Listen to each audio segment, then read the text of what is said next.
Hey, what's up? Well, while I have an opportunity, I'd like to make another unboxing video of a different kind because I feel like I'm on a roll, okay? Really enjoyed making that last video, but was not wanting it to be a full 20 minutes long, okay? I apologize for making such long videos, but that's what happens when you go off on tangents. So, in this video, and as you can see, there's a pimple on my forehead. Unfortunately, you know, I'm at a really bad stage in my life where it's like I have the acne of youth combined with the wrinkles of getting older. So it's really depressing, and the gray hairs coming in. So basically, I have acne and gray hairs and wrinkles. So just a really bad time in my life. You know, I feel like I'm having a midlife crisis. You know, I hate the terms middle-aged and menopausal, but that's exactly what it is, a midlife crisis, where I'm trying to do and experience as many of the things that I can while I still can enjoy things. You know what I'm saying? And it isn't working very well. So in this video, I'd like to do sort of an unboxing of a baby alive, and I'd like to continue on with what I was discussing after I showed off my other baby alives, okay? Basically, this doll has been in the box for over a year now, okay? And the reason why she stayed in the box was because I found her at the dollar store. Actually, I had debated on whether or not to get her. She's called a tiny corn baby. And I kind of debated in my head, you know, should I really get this doll? You know, I kind of somewhat wanted a black girl with purple eyes to be different than the others. But when I really looked at that doll, I just didn't like her. It just didn't look right to me. And I'm going to call her Susie, even though she's not black. She represents Susie. And what I like about her, she's got beautiful lime green eyes. And lime green is one of my favorite colors. But not too many dolls have that eye color because it's just so uncommon in real people. And that's what I like about her. She looks kind of Hispanic, but she has green eyes. And she has little pigtails. Little bitty pigtails. If she could ever take off that hood. So, without further ado, what bothers me is that until I unbox her, she doesn't have any undergarments. And the reason I've never unboxed her, well, you know, we moved and everything, so it wasn't convenient. And I also thought, do I really want to keep her? You know, because as long as she's in the box, I guess I could get rid of her, you know, by selling her at a higher price than if she were loose. So I'm going to take her out of the package and get her in a diaper. And we're going to see if she's a pooping doll. I doubt it. We're going to see. I think she's just a peeing doll, which is why she didn't cost as much. But we'll see. It takes an act of Congress to get these dolls out of these boxes.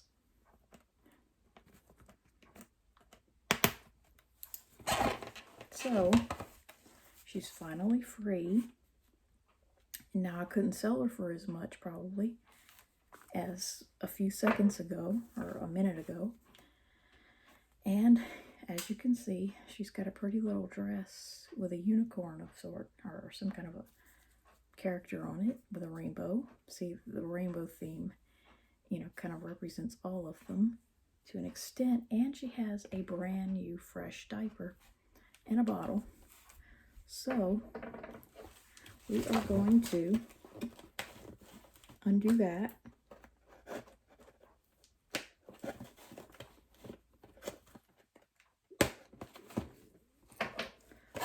Why they have to anchor everything down is ridiculous, you know, but it's all for show. That's why it's tempting to just never even unbox it. you know, because it looks so good in the package. She looks so much better. New in package.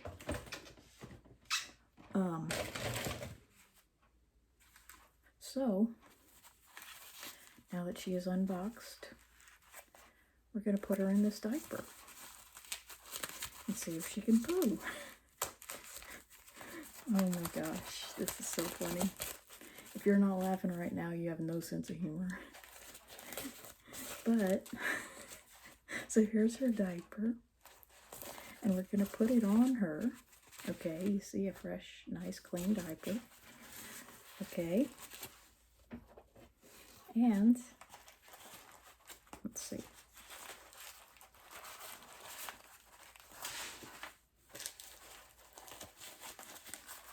Okay, so, let's see.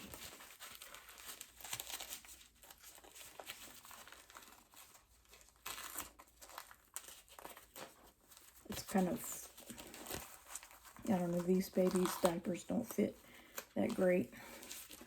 Mine and my sisters used to fit a lot better on us when we were babies. Okay, so she's in a fresh, clean diaper. So, I'm going to put her off to the side and be very happy that she's no longer going commando. Okay? And while I still have a few minutes left on this video, I would like to continue on with the subject of that year that I was talking about in my last video, 2002-2003.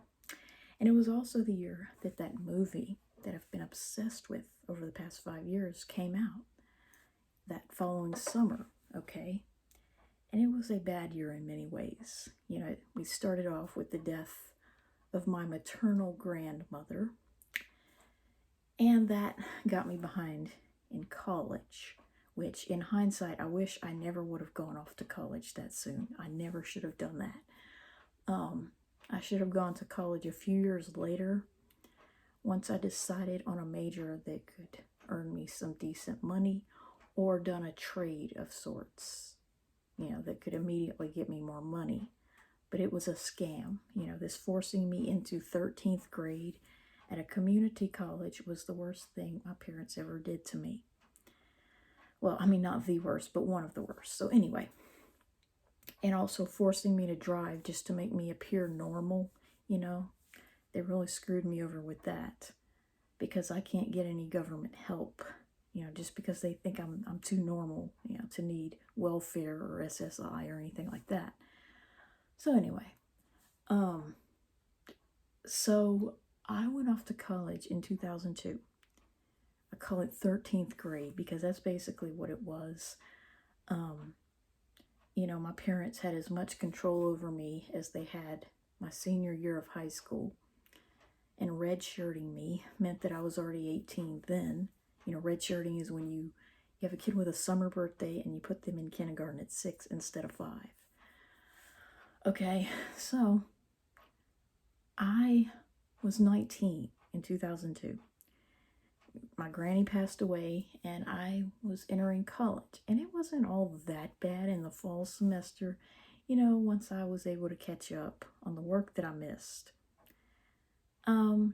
Wasn't really all that bad, except for the fact that, you know, having that car, I think if they really wanted me to be successful in college, more successful than I was, they'd have had to swallow their pride and simply find a way to drive me to college every single day. You know, my mom should have driven me to college, because having that car, you know, was just a little bit too much freedom for me to buy stuff like this. Well, this is not something I bought in college, okay? I bought her more recently. But it gave me too much freedom that I wasn't ready for, you know, to go shopping instead of studying, okay? So, you know, I did okay. I passed all my classes. But what I wanted to talk about, I want to title this video like Unboxing in Spring 03, you know, the spring when I was 19, because that was probably the worst time of my college. And I already talked about how my mom really just infuriated me, you know, by lying to people and wanting to discredit or discount the one and only colt that my sister got in the fall of her 5th grade year in my first year of college, the one and only colds around Labor Day. And, you know, make us seem like we're just these amazingly healthy kids when the reality is that kindergarten just helped boost her immune system. She missed over 30 days of school in kindergarten.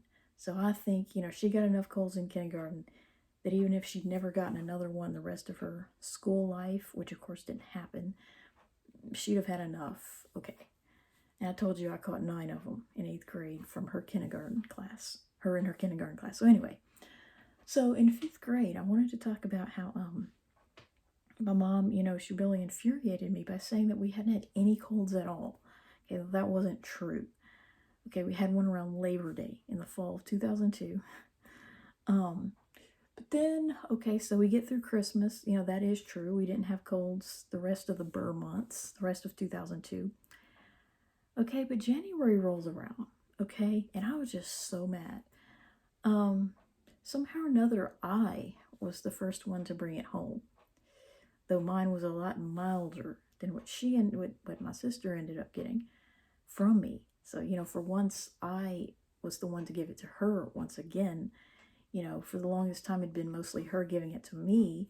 So I was the one in January. It's almost like, I don't know, somehow or another, I wanted her to get it so that my mom could stop saying that. And, you know, and so, you know, she did get one in January. So we went from just one in September, no more the rest of the year. Then we get one in January. But guess what?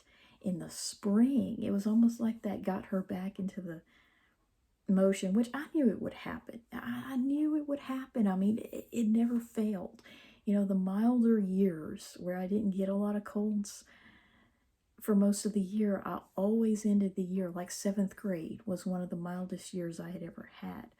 Only 4. I thought that was a big deal. August, November, January, and May of 96 and 7. Okay. And so I thought it was amazing as a 7th grader. Oh, wow, I'm not getting a lot of colds this year. And I went through a big stretch of perfect health, so to speak, from January to May in 97. But, you know, that first week of May, 97, I've already talked about how I was absent Friday, May 2nd of 97 with a really bad cold and a fever. And I'll never forget that. That's one of my most memorable colds that I've ever had. Just because I had started to obsess on them by that point, like never before. So anyway, I knew that the spring would have some colds in store. You know, my mom was in denial of it.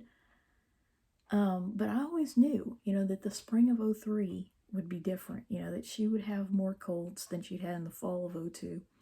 And that so would I. Who gave it to whom?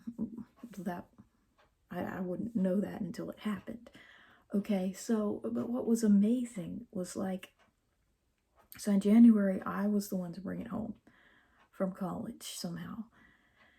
And then I think sometime in March, you know, just totally out of the blue, I just started, it was weird because it was like in reverse order.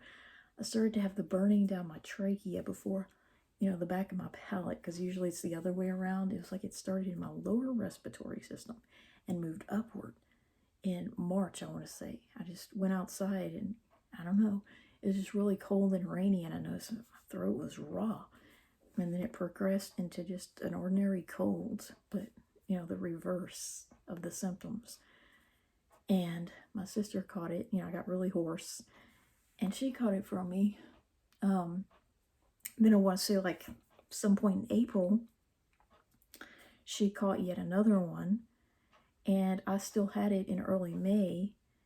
It was amazing because the calendar was identical to 97, you know, because there was only one leap year in between, like 2000 or something, and it's identical, you know, just as I'd been sick in 97 on Cinco de Mayo. That is historically a bad day in my life.